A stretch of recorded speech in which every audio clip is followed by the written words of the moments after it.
مجھے یاد آ رہا ہے کہ ہمارے شیخ الاسلام مفتی تقی عثمانی صاحب نے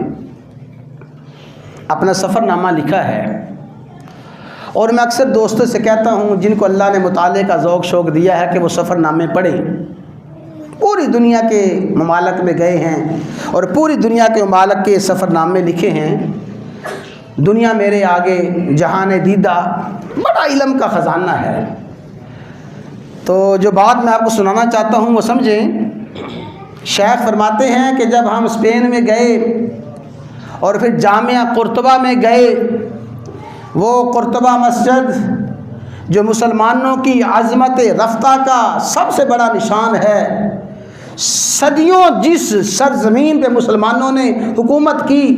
اور وہ قرطبہ مسجد آج بھی وہ فن تعمیر کا عظیم شاہکار ہے۔ اور وہ قرطبہ مسجد اس کی وسعت اور اس کی وسعت کا عالم یہ ہے، صرف اس کی جو محراب والی دیوار ہے، صرف محراب والی دیوار پہ پورے کا پورا اللہ کا قرآن لکھا ہوا ہے۔ فرماتے ہیں جب میں قرطبہ مسجد میں گیا تو ہمیں پتہ چل گیا کہ نماز با جماعت پہ پابندی ہے، نماز نہیں پڑھی جا سکتی با جماعت۔ کہتے ہیں میں تھا، میرا ایک رفیق سفر تھا، ہم نے ایک کونے میں آہستہ آواز سے اذان دی، اور پھر اذان دے کے جب اللہ اکبر کہا اور پھر اللہ اکبر کہہ کے جماعت کے ساتھ نماز شروع کی، اور جب رکوع میں اللہ اکبر، سجدے میں اللہ اکبر کہا تو اچانک میرے دل کی کیفیت ہوئی کہ میرے اللہ، ایک وہ وقت تھا کہ اللہ اکبر کے جواب میں ہزاروں بندگان خدا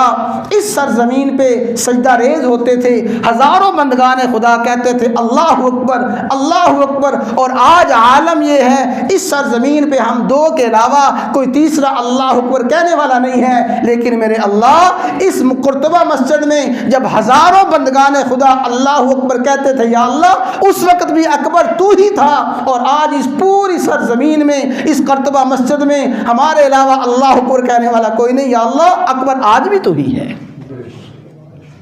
اکبر آج بھی تو ہی ہے۔ اسے کوئی مانے تب بھی وہ اکبر ہے،